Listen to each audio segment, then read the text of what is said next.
Good evening. Welcome to the Talk Right podcast. I'm your host, Wayne Stennett. And sorry for the computer glitch there at the beginning. We're trying something new, and you know how technology and me just don't mix. But anyway, we got a really good show for you tonight. Good friend of mine, John Cunningham, and a repeat guest, Kyle Tait. He was on with us in the very first show. And I guess everybody's got their mics unmuted now. Nick, why don't you introduce everybody? I already did, didn't I? Well, you can give them more in-depth. That's true. I'll spin some detail into that. John Cunningham comes to us by way of Key West at the moment, and he is the author of the Buck Reilly Adventure Series. And we'll be hearing a bit about Buck and the books, a new one of which is coming out in a matter of days. And Kyle Tait, he'll tell us how many books he's narrated, because I don't know what it is. That would be part of my intro, but I don't know it. It's a lot. And he is narrating the Buck Reilly series, and I believe he's going to be starting a third or fourth one. We'll get details in a moment. So, looks like 4. All right. Well, John, tell us who Buck Reilly is. First of all, good to see everybody, and Wayne and Nick, thanks for having me on, and Kyle back again. Obviously, he didn't screw up too bad last time, so you have him coming back again, so that's good. So Buck Reilly is a character I created, 15 or so years ago, after I'd written several books, and my agent was like, look, you got to write a series, you got to write things about things you know and love, and we've all heard that one, write about what you know and love. So I wrapped together Key West, flying boats, Caribbean island adventures, and a little bit of a combination of, Indiana Jones and maybe even a little Jimmy Buffett in it. So, that's, and Buck, he started out as a world-renowned archaeologist. He and his partner, Jack Dodson, his high school buddy who went to Harvard, had a company called E-Antiquity. And then unfortunately, after Buck's biggest find that earned him the nickname King Buck, turned out his partner was cooking the books, stole all the cash from their company, and he lost everything, including all his money, his family, his wife, everything. So he wound up moving to Key West and living in the top floor of the La Concha Hotel, where he operates last resort charter and salvage aboard 2 old Grumman flying boats. I wanted to do that with Jesse early on. He had, an inheritance. He had the island, he had his boat, he had all this money and everything. And I wanted to have him charged with some crime and all that get taken away and start from nothing. But it's a lot better for him if he's got some cash. Yeah, but Jesse, when he got out of the Marines and started doing his thing, he didn't have a lot. He did have his nice inheritance there to start, got a good boat and all.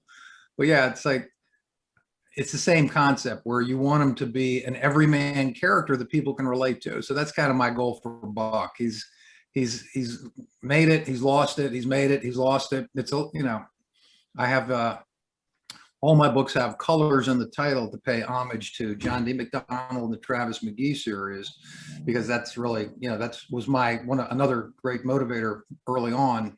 And I always like Travis's statement of he's earning his retirement kind of one show at a time, or one chunks at a time. Yeah. Yeah. When I used to say that whenever I get laid off, and I'm just taking my retirement in little chunks. Why not? It's a good plan. Well, the YouTube chat is starting to fill up. And so you're in Key West right now. Yeah, we've been down in Key West for quite a while now. It's been a good place to hold out. The winds have been too strong. It's kind of bone fishing season, but it's been blowing like 25, 26, so you can forget about fly fishing and this stuff. And diving's no good. The visibility's bad, so kind of waiting it out at this point. Well, when I was down there, when was it? Last July? Yeah. Went diving with Britnick and one of my readers who owns a charter business down there. And the visibility was just unbelievably good. Yeah. And because all the cruise ships hadn't been around for so long. And even in the backcountry, visibility was really cool. Yeah, I know a lot of my friends are involved in different things. One of them's the head of Surf Rider down here, and they've been actually testing salinity or testing clarity and turbidity and everything else in the world. And I mean, it's really been good for the ecosystem not having the big ships coming and going. So it'd be nice if it stayed that way. Yeah, that's not going to happen. No, not like. We've got how many are here in Port Royal? 2. Yeah. We've got 2 cruise ships in Port Royal. They're just sitting there at the Butler dock. Butler's a local boat dealership, and he bought an old defunct marina, and now he's got 2 cruise ships docked there, and he's probably making money. He's probably going to make enough just off of this COVID shutdown to completely rebuild the entire marina. Wow. Who knows? Someday maybe they'll be salvaging cruise ships to make artificial reefs so we can all go dive on them. Yeah, there you go. That would be a really good. That'd be a cool dive. That would be, wouldn't it? Lots of penetration right in the through the glass door on the outside into the passageway and go out to the next door. Well, depending on the sea surface there, you might be able to line 4 up bow to stern and basically have an actual reef. Yeah, right. A different mooring ball on every single one of them. That'd be a mile long. Yeah, why not? Those ships are 1,000 feet, man. So, Kyle, where are you at right now? You moved again, didn't you? I'm in Stone Mountain, Georgia. Yeah, the last time I joined you guys, I was living out in Dallas, Georgia, which is out on the west side of Atlanta. And now I'm living just on the east side. So I'm closer to the city now, about 20, 25 minutes outside of Atlanta. And moved here about a month ago and got my studio all set up. It's the same studio I was in before. So the sound is identical to what it was before. It's just in a different basement now. And that doesn't look like your studio. No, I have a thing apparently when I join the Talk Right podcast where Xfinity just decides that it's not going to service my house that day. So I had to come out here to where the rabbit ears fit just right. And I actually get service on my phone out in the hammock. So I got to, relax a little bit, I guess, when I come on the podcast with you guys. Is the hammock part of it? I mean, does it improve the data rate ever so slightly? I guess this is the only spot in my yard or in my house where I get any kind of 4G connection on my phone. So I know you can't see it. This is the 2021 version of holding up rabbit ears for sure.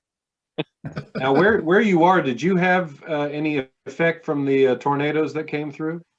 No, it actually split as the storms went through, and my area didn't. I mean, we got heavy rain and wind, but no kind of tornadoes or anything like that. Yeah. Well, here's some good news for you, John. Yvonne Edwards, who lives down in the Keys also, she says on YouTube that they're trying to pass a law that would restrict cruise ships to just the smaller ones.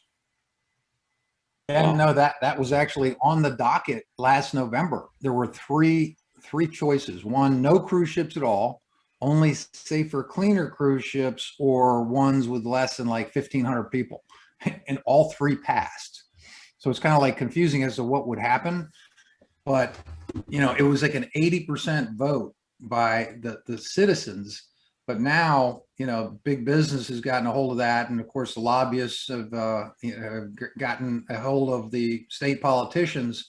And now they're trying to set a new bill that precedes that legislation, saying no city can determine whether or not they essentially have cruise ships.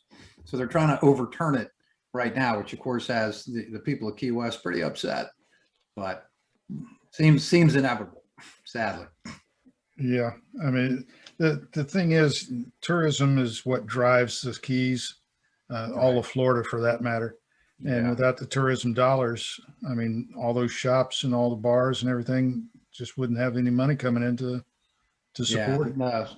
So we definitely worry about our friends who, work in restaurants and bars and things like that. And it was a tough time for them. I mean, when the pandemic hit, I think like in April, they shut down the Northern Keys and they called it the largest gated community in the country. Because if you didn't have a home address down here, you couldn't get in from like north of Key Largo. So it was really dead. It kind of reminded me of being down here in the 70s, but people couldn't make a living, so it was hard for them for sure. So yeah, it won't hold. There's no way. But I'll tell you right now, the town is packed. I mean, it is a little bit of spring break, a little bit of you can't go anywhere else, so you can drive to Key West, and man, it's pretty hopping. Yeah, Savannah was like that for St. Patrick's Day. They always have the big St. Patrick's Day parade, and they canceled the parade, and told people not to come, but they came anyway. People want to All have a good dressed in time. green. Yeah. Yeah. Well, John, let me ask you, you're in Key West right now, but you're not from there. I know sometimes your books come out of the writing barn in Virginia, as you call it, but where are you from originally? So I was born in Washington, D.C., and grew up in Montgomery County, Maryland. So yeah, I was my father worked downtown at the FBI, so it was a convenient location for him there. Your dad worked for the FBI? Doing what? Yeah, he went to. It was interesting. Or can you back even in those say? days, what's that? Or can you even say? Yeah, right. Well, he used to love to tell stories when he was a rookie FBI agent. And he was in New York City, tailing Eastern European people that he thought may have, he was told to follow around. So, kind of interesting stories back in those days. But he got his PhD in forensic science, and he ran. By the time he retired, he was running the ballistics laboratory at the Hoover Building. So when I was a kid, I mean, he was traveling every week. He flew all around the country, testifying in murder trials and things, because they would do the ballistic analysis on what gun fired one bullet. So it was pretty interesting. That's really good fodder for fiction. Yeah. And just before we came on, you had a delivery. I saw your wife hand you a box. What was that? That's right. My new book just arrived. Indigo Abyss. Here we go. All right. Comes out on Thursday. It's number 9 in the Buck Reilly series. Pretty excited about it. I've had a number of advanced reader copies out and reviewed, and people are pretty excited about it. So, of course, we always love our latest children, but I think it's really good. How did you get paperback copies before the release? I mean, it's our friends at Aurora, who's now my publicist, and I think Wayne, you introduced me to them, so thank you for that. They got me plugged in and had all the files were just sent literally to Spark and Amazon last week. And so I went on. These are actually not even my sample copies. I just went online, ordered 4 copies, and they showed up. Normally I get like a proof, but this happened before the proof. So I'm like, all right, well, if anybody can order them, I want to order them and see what the heck it looks like. So, yeah, that's cool. So yeah. The paperback's already live? Yeah, the paperback's already live. So, I haven't really been promoting it, but anybody who's watching, go ahead and order one now. And they are. You might get it before the ebook comes out. Yeah, exactly. Yeah, well, I literally ordered this, I think, on Friday, and they just showed up today. And if someone's new to the series, as I understand it, book 1 is free right now. Is that correct? You are right about that, Nick. It's so to do a promotion to kick off Indigo Abyss, which, as I said, is the 9th book in the series. We did some kind of opportunities this week to get some of the earlier books. Red Right Return, which is the very first book in the series, is available for free from today through the 9th. Green to Go, which is the 2nd book in the series, is 99 cents from today to the 9th. Crystal Blue, which is the 3rd book in the series, is right here. That is available today through the 9th for $1.99. And also White Knight, which was the 8th book in the series. That is, there's a giveaway on Goodreads for 20. We have 25 copies that we're giving away for free on Goodreads. So you can look that up on there and get yourself a free copy of one of these, or certainly a good discount on any of them. So that's a cool way to launch a new book. Yeah. Yeah, I mean, my goal is just to get it out there for as many people to see, and you fall you kind of get interested in the characters and the plot lines, and hopefully keep going. Well, let me ask Kyle. So we've got these 9 books out. Where are we in the series in terms of audiobooks? And at what point might we see the new releases start to match up, that the audio is coming out roughly? Yeah, so we've Red Right Return, John, came out how long ago? Probably what, 10 years now? It's been 9 years.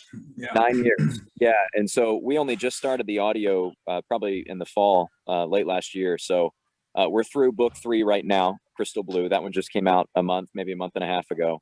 And I'm getting started on the next one, Second Chance Gold, probably next week. And looking forward to getting book 4 out. We're doing a book every month to 2 months at this point, and hopefully we can get caught up probably early in 2022. Now, are you finding any? Oh, so go ahead. I was going to ask you a question. I was going to ask you guys a question. So, yeah, since I'm woefully behind in going audio, which actually has been very well received, thank you to Kyle. My question for you guys is it better to release your latest book or play catch up with the others to catch up to the latest book? I don't know if it's better or not. Nick or Wayne, I don't know how we you did feel them with in that. we did them in order. We started with the first book in May of 2015, I think, and it took us over almost a year to catch up to the series, and mostly because I just couldn't afford to move any faster than that. Yeah, that's kind of what we're doing. Yeah, I'm not sure what the answer to. I know Michael Reisig asked me about that because he's got such a large catalog, and we've only done a couple. I would think it would be better to go in order, because, I mean, if you release the audiobook of the new release along with the ebook and paperback, but the 5 before that haven't been released in audiobook, then, I mean, it'll sell, yeah, but it probably won't sell as many as it would if it was released in order.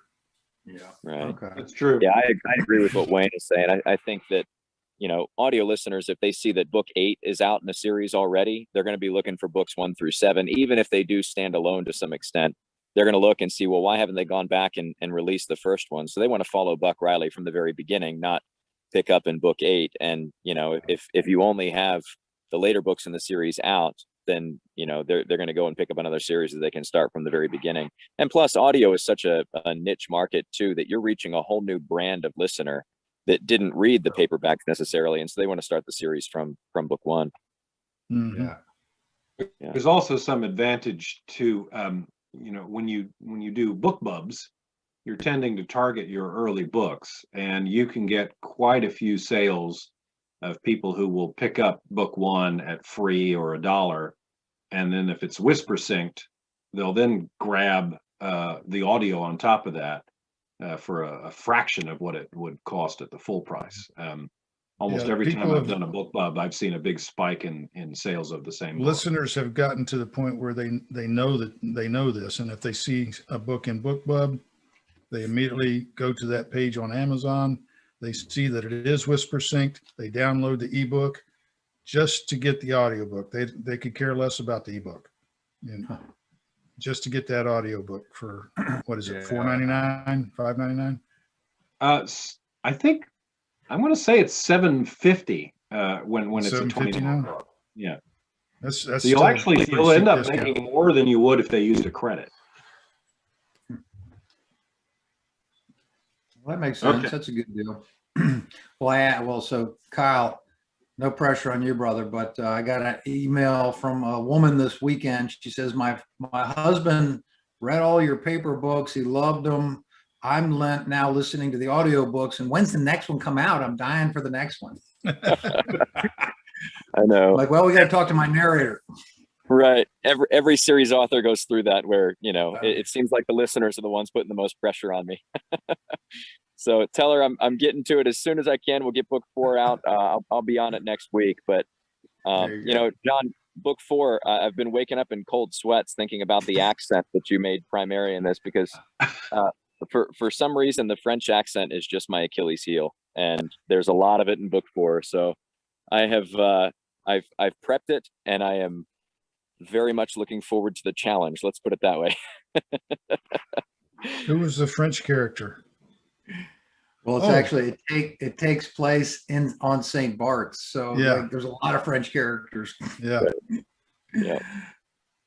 Well, if we weren't in the middle of a pandemic right now, I would, just go over to France and prep that way and just immerse myself for a month in the accent. But, You there's probably want to go to St. Bart's because there's Well, a slightly different dialect from, variation. Yeah.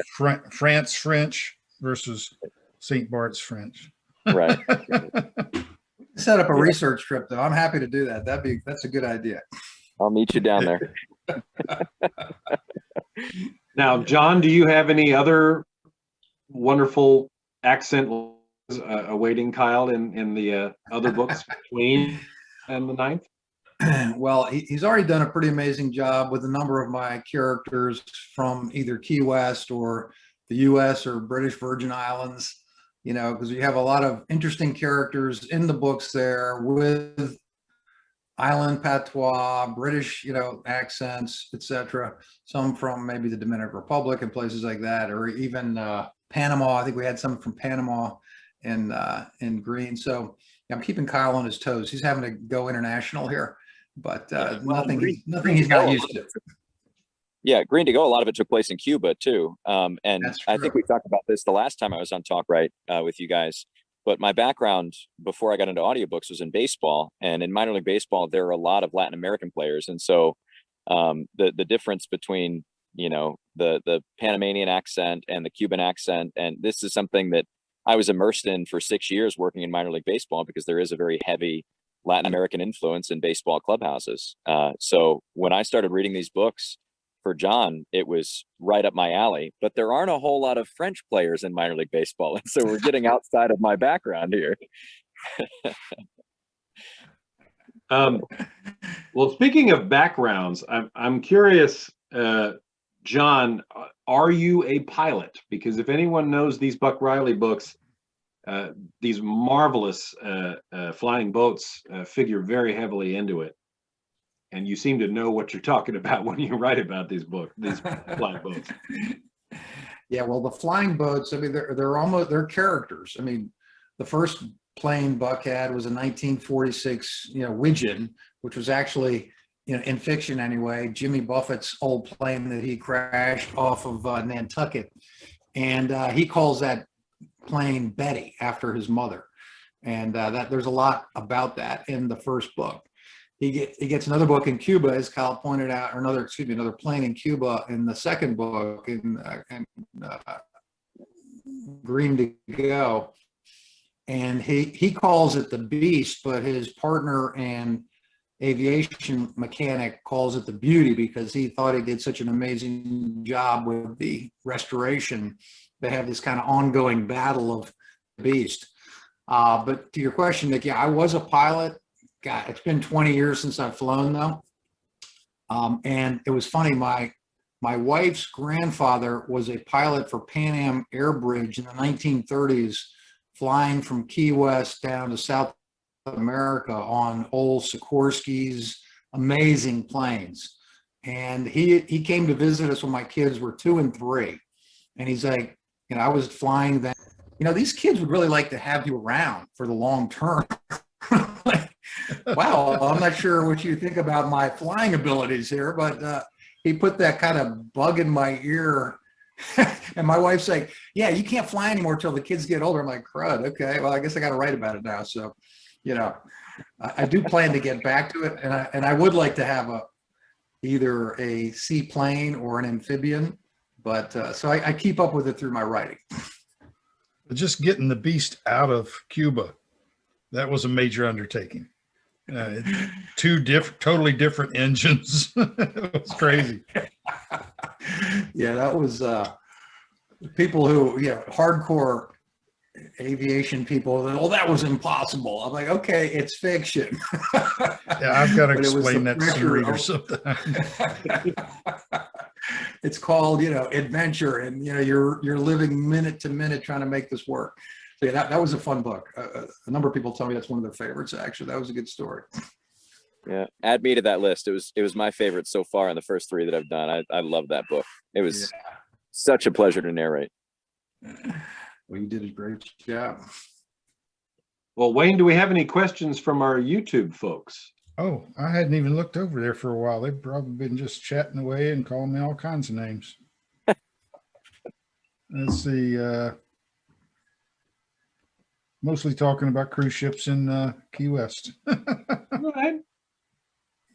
I'm sure nobody's missing them unless they want to come catch a ride down here. I know when we went down there, I didn't miss them at all. I mean, it was just, it was so cool to be able to walk around downtown Key West without being bumped and elbowed and knocked into the street. Right, right. Well, Nick, you asked me where I was from originally. So I was born in DC and grew up in Maryland, but I moved to Key West when I was 18 in 1978. And the Keys back in those days, I mean, it was really before tourism. There was almost no tourism going on back then. And actually, the name of Buck's business, Last Resort Charter and Salvage, that was the marketing kind of pitch for Key West in those days. What little advertising they did, it was called the Last Resort. So I borrowed that name, and for Buck, it's kind of a double entendre because he's been through a bit. But, you know, the island has certainly changed a lot in those 40 plus years, but I mean, it's still a great place. Yeah, the first time I visited was in, I think 1975. Yeah. And way different than it is today. I mean, the entire drive down, I mean, you pass a couple of small towns, nothing like Marathon has just exploded in the last 20 years. And in Key West, once you got onto Key West, there weren't all the great big resorts all around the airport and everything. It's a whole different ball game back then. Yeah. No, as Jimmy Buffett used to say, they used to unload marijuana right there at the docks. Oh, it's true. I saw it happen. It was the Wild Wild West. So yeah, imagine a son of an FBI agent coming down to Key West in the late 1970s, where everybody literally is smuggling pot. It was an eye opener.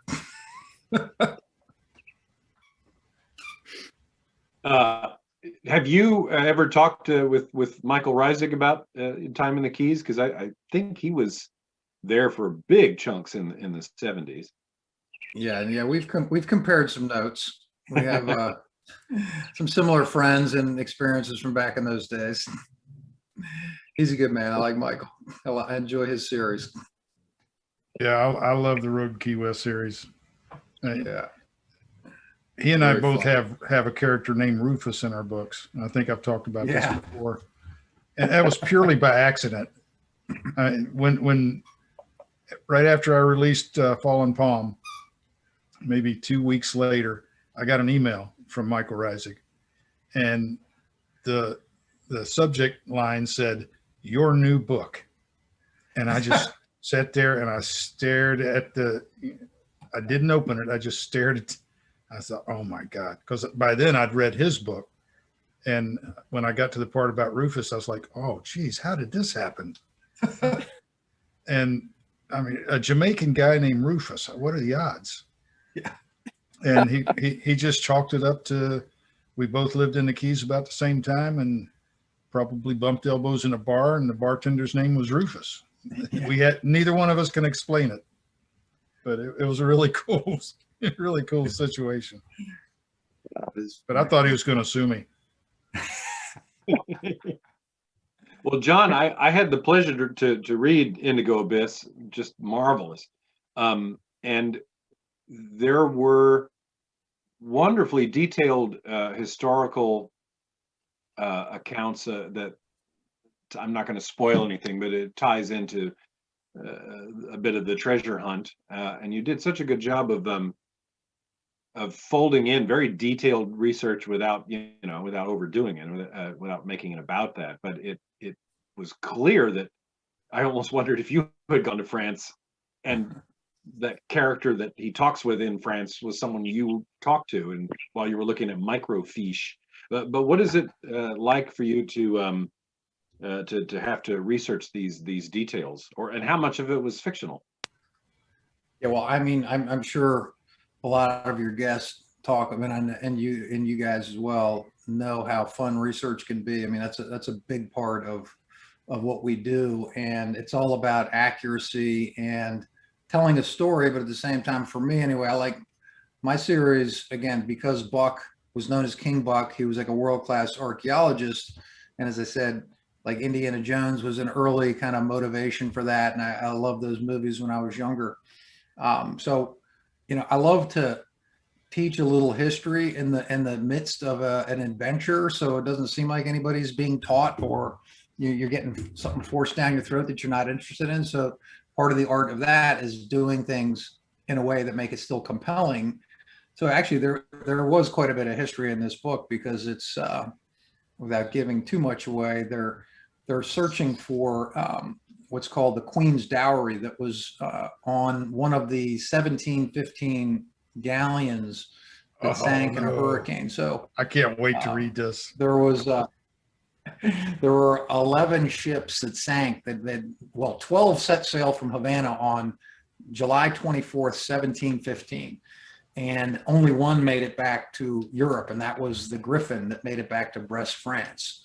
And that all was of a the French Spanish ship. ships. Yeah, it was a All the French ship. Spanish ships went down. All the Spanish ships sank, on what became the Treasure Coast of Florida. So if anybody has ever wondered why it's called the Treasure Coast of Florida, I mean, 11 treasure ships sank. Over 1,500 people died, sadly. And there's still 5 ships missing. There's a huge amount of treasure, including what's called the Queen's Dowry, that is still missing. So, that treasure did not really begin to be found after the 10 or so years that the Spanish stayed behind and tried to harvest it and find anything they could. And it's really only about 3,000 feet offshore in pretty shallow water. But, in the 50s, every time there was a storm, there'd be like silver and gold coins all over the beach.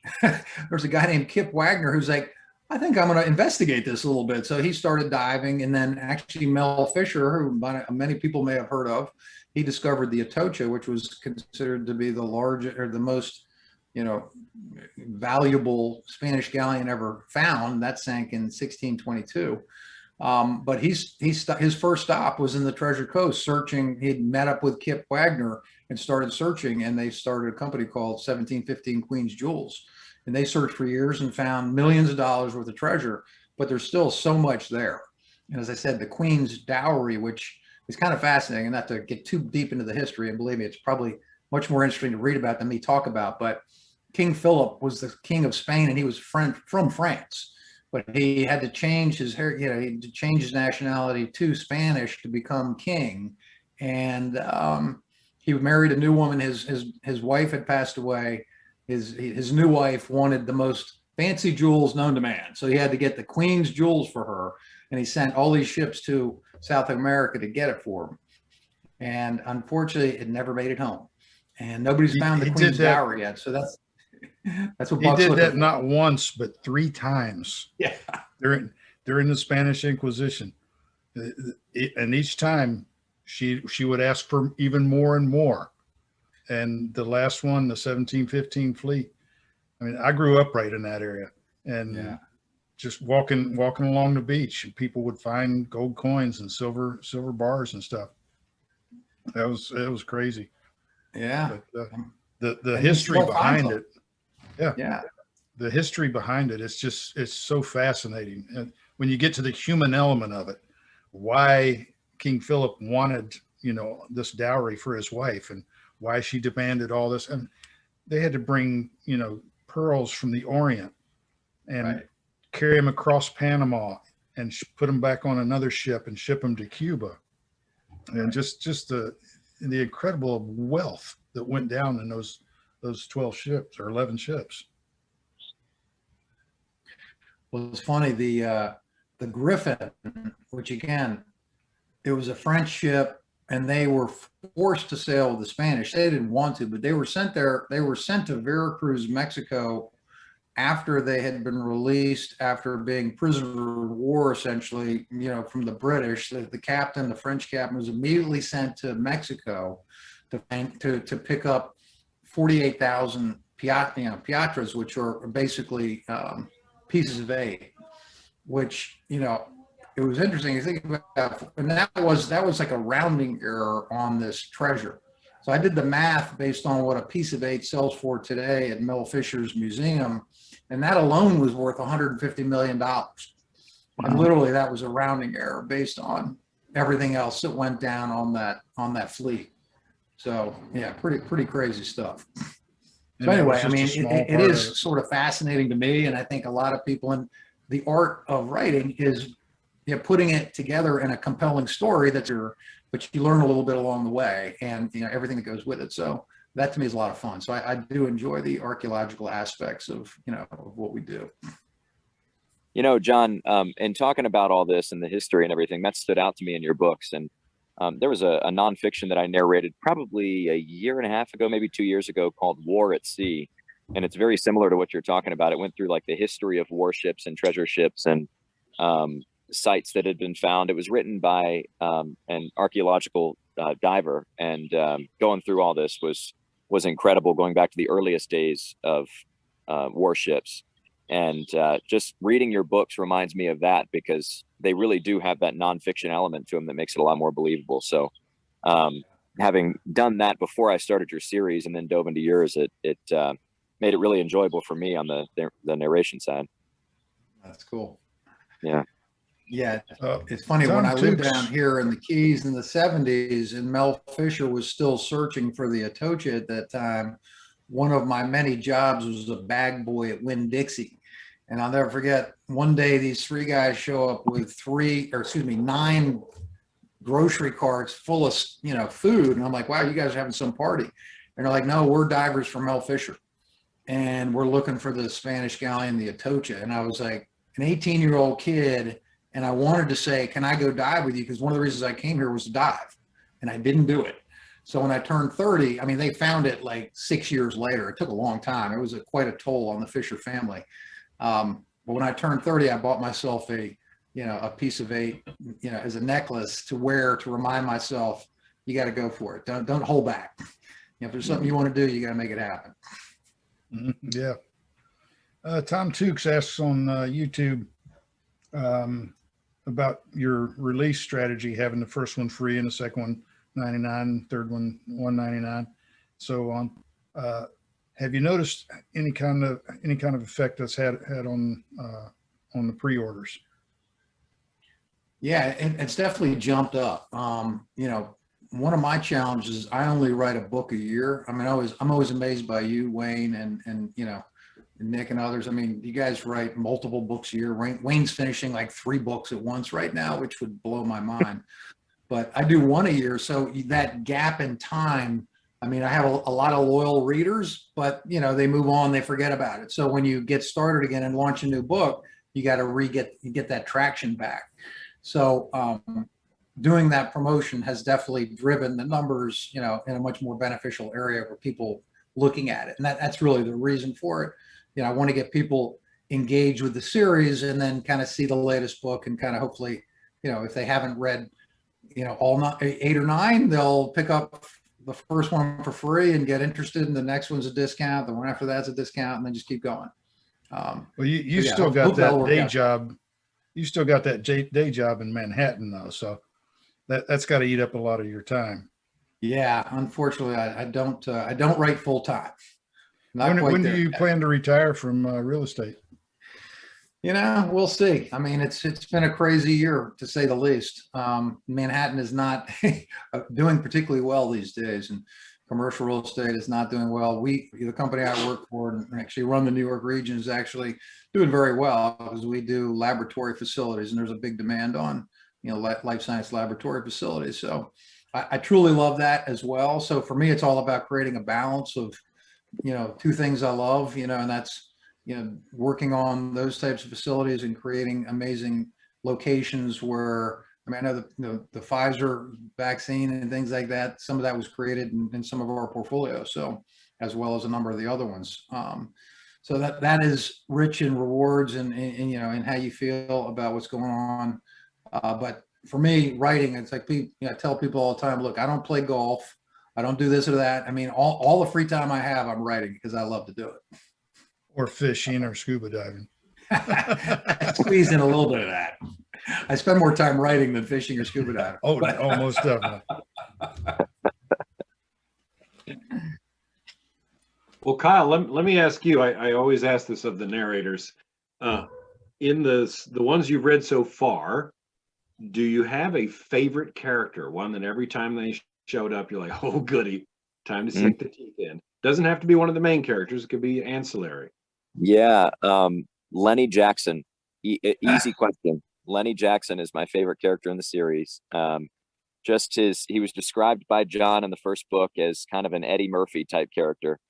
And he's a bartender in Key West who also has political aspirations. And so he's a really intelligent, politically aspiring Eddie Murphy. And it's just so fun to bring his personality to life. He's such a character. It's fantastic. Now, when I read the books, I didn't get that connection. I really need to listen to more audiobooks. Come on in, Wayne. The water's fine. I did not see Lenny as Eddie Murphy. That's pretty cool. John, I'm curious about the inspiration behind Lenny's character, though, since he is so near and dear to me. Well, it's funny. Lenny is in the books, he's a African American guy in his mid-20s, like fifth generation, conch, which is people who grew up in Key West. He's actually based on one of my best friends from the 70s and still one of my best friends.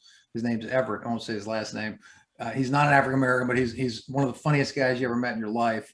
And here in Key West, people like to say it's one human family. So everybody kind of lives together in harmony, and there's a lot of interesting stuff going on. But it's easy to kind of blend together people to create a character. So other friends that are inspirational for that. But so to me, and I can't wait, Kyle, for you to catch up to where we are, because Indigo starts out the opening chapter. Has a big life change for Lenny Jackson. I won't tell you what happens, but he shows up in every book, and it's like the fun thing about writing and creating these worlds that we do. Every character has their own arc. Everybody's got something else, something happening, and some are, rising all the time. Some are crashing, but it's like a character, I think, said in Fool's Gold. And if you guys ever watched the movie, I'm sure you did. It was one of the secondary characters. He's sitting at the bar and he's talking to Matthew McConaughey, and they're fighting. And he's like, look, I'm the star of my own life. You have your thing, but I'm the star of my own life. So every one of these characters has to be the star of their own life. So Lenny, to me, he's one of my favorite characters also. I'm glad you appreciated him, because he's got an interesting character arc, and it just keeps getting better. That's awesome. I can't wait. That is a great movie too, by the way. And it's loosely based on the 1715 fleet. That's right.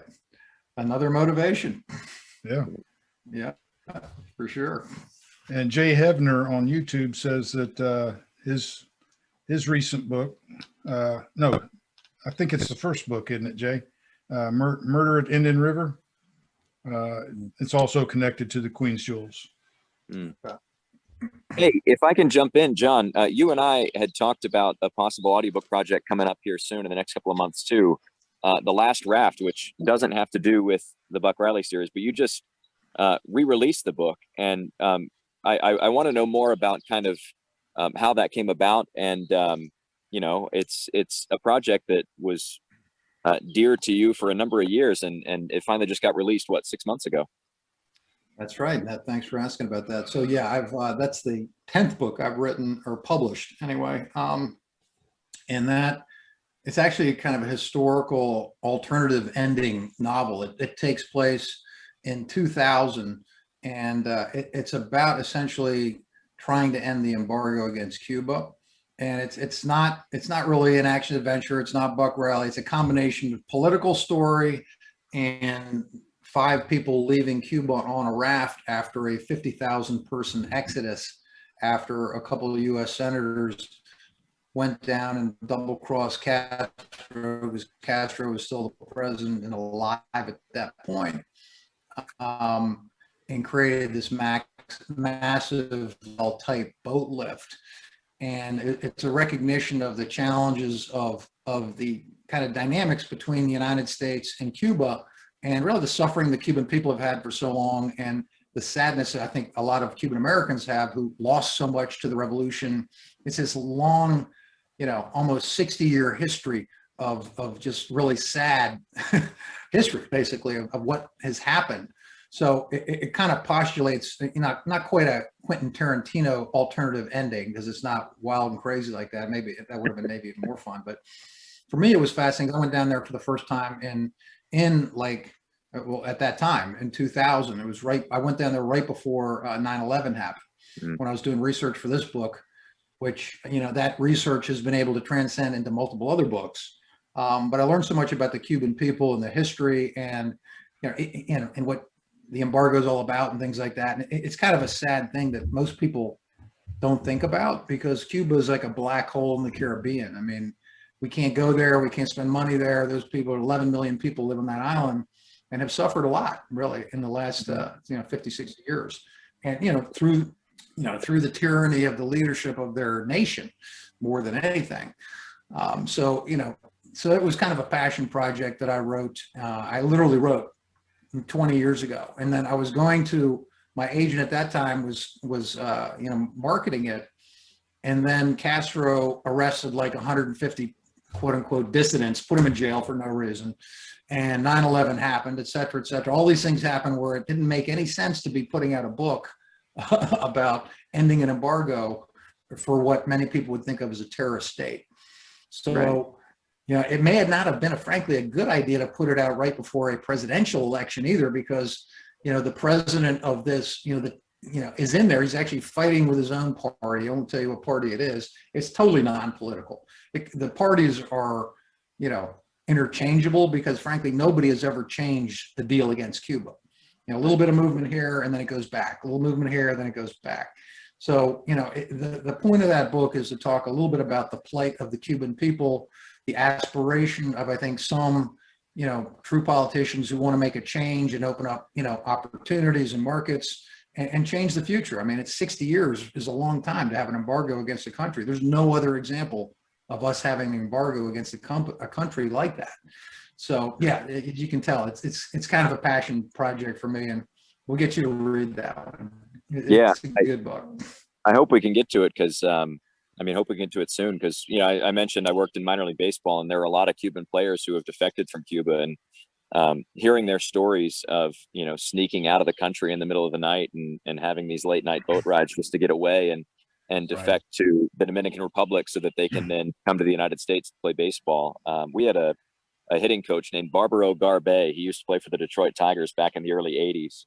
And talking to him about his story, I mean, he hadn't seen his family in Havana in 30 years. And, when Barack Obama was president and he rolled back some of those sanctions, he was able to get down there and see Havana. And he said it really hadn't changed in 30 years because you're right. I mean, we're not going down there. We're not spending money. And so hearing a lot of the history from, firsthand ball players who hadn't been back in 30 years and had given up their life to baseball to play in the U.S., just the heartbreak there of these guys that weren't able to go back and see their mom. It was incredible. So yeah, I'm excied to get to the last draft, because I know it touches on a lot of that stuff.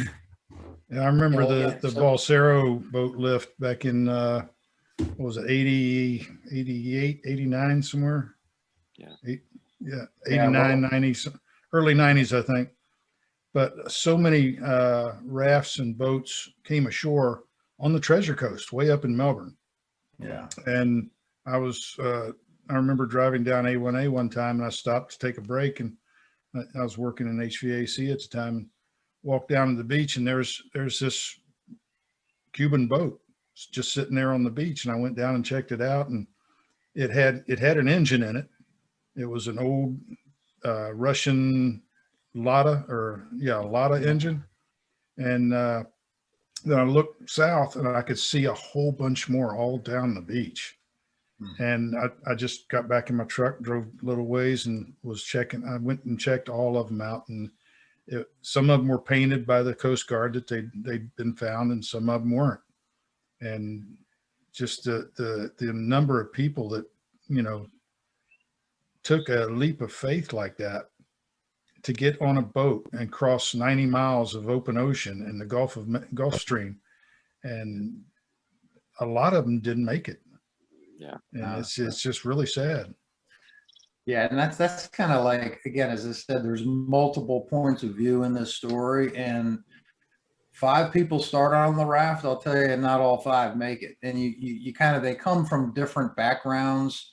So you know the point of, again, you're trying to learn about the Cuban experience from different backgrounds and what that crossing would be like. And I mean, I've never done it on a raft. I can't imagine, you know, and the storms, you know, that happen. I mean, it's pretty intense. Yeah. So it's a fascinating topic to me that, again, most Americans don't think about. So it was a little bit of a, you know, I didn't expect it to be a big, huge commercial success. I think it's a good story, and it provides a lot of, you know, drama and kind of history, and, you know, I think you'll enjoy it when you get to it, Kyle. We'll plug that in there once we catch up a little bit. Yeah. When we go out on a boat today, we have, you know, I can pull up the weather right here on my phone. Right. Check Windy, all the different apps, and I'm only going out for, you know, a half day cruise. These people are crossing 90 miles of ocean, and they don't even know if there's a storm coming, and there could be a hurricane just a day away, and it's a 2-day trip at least. Well, no, a lot longer than that, probably 3 or 4 days. Yeah. Well, like you said, Wayne, the ones with the engines, they call those chugs. And those are the boats, at least Chugs, yeah. you can expedite that trip a little bit. But the ones with no chugs, I mean, they make rafts out of anything. You know, I mean, and the stuff that we see here in the Keys, or, you know, you saw on the Treasure Coast and things like that, none of us would get on that boat to travel 90 miles. And against all odds and days and unknown weather and things like that. I mean, you got to imagine how bad their lives are and how bad they want to experience life in America, and kind of what motivates them. So yeah, I mean, it's a fascinating story. So a lot of my books, thanks to going down there to research that one, Red Right Return, Green to Go, you know, all of those. Green to Go largely takes place all in Cuba. That's the second book we were talking about. So yeah, I mean, Cuba to me is a fascinating place, and I think it will be, once it opens up, America's eyes will open up and think, wow, how do we not discover this sooner? Because it's a beautiful place. The people are amazing. The architecture is amazing. The first governor of Havana was Christopher Columbus's nephew. That's how old that town is. It's crazy. So yeah, it's pretty cool. Well, we got anything else, Nick? Well, let me just ask a quick question on the folks coming from Cuba. Have the laws changed at all in terms of the, you know, if you set foot on American soil, boom, you're in? Is that different now? It is. That was called wet foot, dry foot. And for a long time, they, you know, that the policy was, if you could set foot on American soil, which could be any island, it could be the Marquesas, it could be Boca Grande, it could be, you know, wherever, you were then allowed entry. And they did away with that about 2 years ago, which seriously curtailed the number of bolseros coming over. I mean, they're like, all right, I mean, the smugglers would, you know, charge them a lot of money to send them over here. A lot of them wouldn't make it. And once they changed that rule, they're like, all right, well, if we catch you, we're still going to send you back. And the majority of people got sent back. So yeah, that doesn't exist anymore. As a result, it's really cut down on the illegal immigration, which makes sense. I mean, it's not great to have, you know, people coming in through those means, and certainly not trying to promote that. But you can understand, you know, the rationale of why the heck they want to get out and try to find a way to, you know, get to America. But yeah, we see that on all our borders. We see the horrors going on right now down on the Rio Grande. I mean, right, just crossing a river, yeah, and the loss of life involved there. And here we're talking about 90 miles of open ocean in the Gulf Stream. It's incredible. I mean, I couldn't imagine what kind of life it has to be to make you want to take that risk, and it's insane. Yeah. Well, I'll send you a copy of The Last Raft, Wayne. You'll enjoy it. It's a lot. Yeah, because you have people from all demographics making that decision to go, and they all have different reasons, of course, like we all do. But yeah, I'm pretty fascinated by that topic. Yeah, I'll say I read so much, obviously, and Nick can relate to this. I read so much for a living that I don't get to read for pleasure very often. And the last draft, when you sent it to me and you told me the idea behind it, John, I knew it was just something that I didn't know when I was going to narrate it, but I had to read it. So I've actually read through that whole thing and absolutely I loved it. It was so good. So that's a high compliment coming from me that I got the audio version and didn't know when we were going to put it into audio. And I said, you know what, I'm going to read this anyway. I don't know when I'm going to start prepping it, but I had to go through it. It was fantastic. I really enjoyed it. That's awesome. Thanks. Appreciate that, Kyle. All right. Well, let me check over here on YouTube and see if anybody's asking any questions, because it's getting close to the 1 hour mark. While you're checking there, we could do our "What are you drinking?" I don't know if anyone's imbibing right now. I'm just going basic Red Stripe. I am drinking coffee. Oh, Pilar! I see Pilar. Well, actually, Yeah, let's have a little dark and stormy. I was drinking Corzo tequila, but I ran out. Oh. I think before the interview started, and it's all the way inside where there's no internet or phone service, so I didn't want to lose you. we would lose you, dude. Well, you've got your phone right there in your hand. Just text your wife, tell her to make you another drink. Yeah, right. Exactly. Yeah. She's dealing with COVID symptoms right now, so I think she would really appreciate that. That might not go yeah. well. Right. Probably not too good. Yeah, right. Exactly. No points for you on that one. Yeah, no doubt about it. I'm gonna go hang out in the hammock for a little bit where it's not sickly out here. Wayne, do we have anyone there in YouTube land?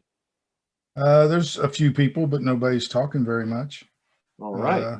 Yvonne Edwards said that the Balsero boat lift was 1994. And yeah, that jibes with when I worked for Able Air. So thank you for that. But I guess that's about it. All right. I want to thank you guys for being on the show, John. I look forward to seeing you here pretty soon. Actually, we're going to be talking again next week or later this week about something coming up. And Kyle, it's always good to talk to you. Yeah, guys, always enjoy it. Have me back anytime. I love hanging out with you guys. And I want to thank our sponsors. Of course, tropicalauthors.com. Nick takes care of all that and all. If you're looking for a new read, something tropical like what I write and what John writes, go to tropicalauthors.com and you'll find a whole bunch of books. Pirate Radio, one of our big sponsors. You can live stream it on your phone, connect your phone to your car radio, whatever. You can get the app from the App Store, whether you're on an Apple or any other device. And of course, Down Island Press, my publisher, and Aurora Publicity, who's now handling a whole lot of my day-to-day work, as well as John's. And if you're looking for somebody to help you out, if you're an author, give them a ring. Look them up on the internet. Well, that's about all we have for tonight. So thank you guys for being with us, and we'll go ahead and say good night. But don't go away. Thanks again, everybody. Don't leave the Zoom meeting because we have an after party. It's very exclusive.